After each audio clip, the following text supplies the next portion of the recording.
عزیز طلباء و طالبات، السلام علیکم ورحمۃ اللہ وبرکاتہ۔ آج ہم سورہ البقرہ کی آیت نمبر 44 تا 46 کا ترجمہ پڑھیں گے، یعنی 3 آیات کا۔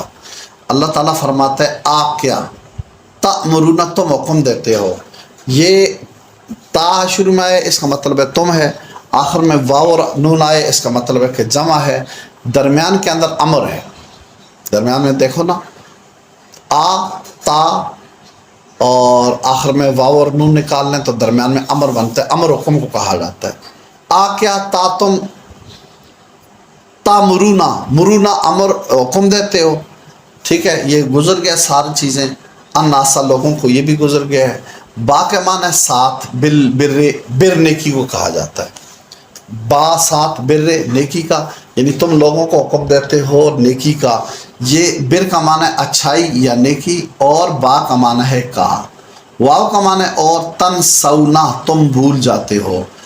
یہ تا کا مطلب ہے تم، اور نون سین اس کا مطلب ہوتا ہے نسیون، بھولنے کو کہتے ہیں۔ واو اور نون جمع کے لیے آتا ہے، ٹھیک ہے، تنسونا تم بھول جاتے ہو۔ انفسکم اپنے آپ کو، انفس نفس کو کہا جاتا ہے، نفس انسان کی اپنی جان کو کہا جاتا ہے۔ کم اپنے، انفسکم اپنے نفسوں کو، یعنی اپنے آپ کو۔ واو اور انتم تم، ٹھیک ہے، یہ بھی پہلے گزر گیا ہے۔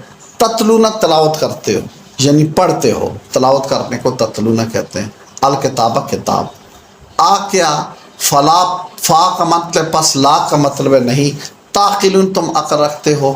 کیا فا کا مطلب پس، لا کا مطلب ہے نہیں، تا کا مطلب ہے تم، آگے عقل آ گیا، عقل اور واو اور نون، واو اور نون جمع کے لیے، درمیان میں عقل رہ گیا۔ عقل کا مطلب ہوتا ہے عقل رکھنا، ٹھیک ہے۔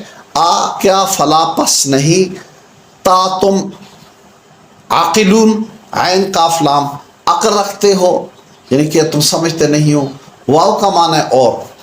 استعینو مدد مانگو، استعانت مدد کر کو کہتے ہیں، یہ اردو میں بھی استعمال ہوتا ہے۔ آخر میں واو اور الف آیا تو اس کا مطلب ہے یہ جمع کے لیے ہے۔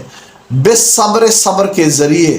با کے معنوں میں سے ایک معنی میں نے آپ کو ذریعہ بھی بتایا تھا، ٹھیک ہے یا نہیں ہے، اور دوسرا صبر ہے، یعنی با کا مطلب ہے ذریعے اور صبر کا مطلب ہے صبر۔ واو اور الصلاۃ نماز کے ذریعے، اس کا تعلق ہے صلاۃ کے ساتھ ہے، صلاۃ نماز کرتی ہوں۔ واو کا مطلب ہے اور۔ انا ہا، دو لفظ ہیں، ایک انا ہے ایک ہا ہے۔ انا بے شک، ہا وہ، یہ نماز، چونکہ صلاۃ مؤنث ہے اس لیے ہا ضمیر بھی مؤنث ہی کی آئی ہے۔ لکبیرۃ، البتہ بھاری ہے، نام کا مطلب ہوتا ہے البتہ، کبیرہ بڑے کو کہتے ہیں، ہمارے اردو میں صغیر چھوٹا ہوتا ہے اور کبیر بڑا ہوتا ہے۔ کبیرہ بھاری ہے، بڑی ہے۔ الا مگر، پہلے گزر گیا، اعلیٰ کا معنی اوپر، الخاشعین خشوع کرنے والے، یعنی ڈرنے والوں کو کہا جاتا ہے۔ الذین وہ لوگ جو، پہلے گزر چکا ہے، یظنون گمان کرتے ہیں، یعنی خیال کرتے ہیں۔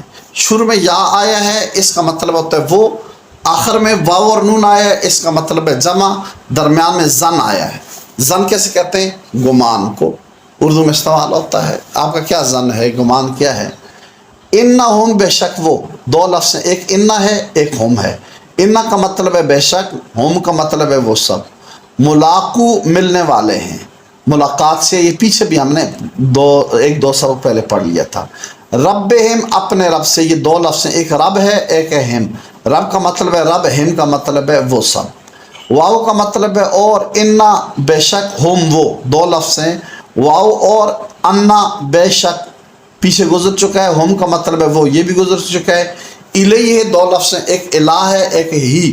الہ کا مطلب ہے طرف، ہی کا مطلب ہے وہ، الیہ اس کی طرف، راجعون لوٹنے والے ہیں، رجوع کرنے والے ہیں۔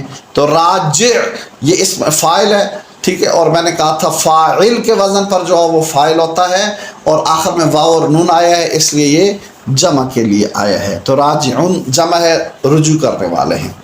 اس کا میں پھر ترجمہ آپ کو پڑھاتا ہوں۔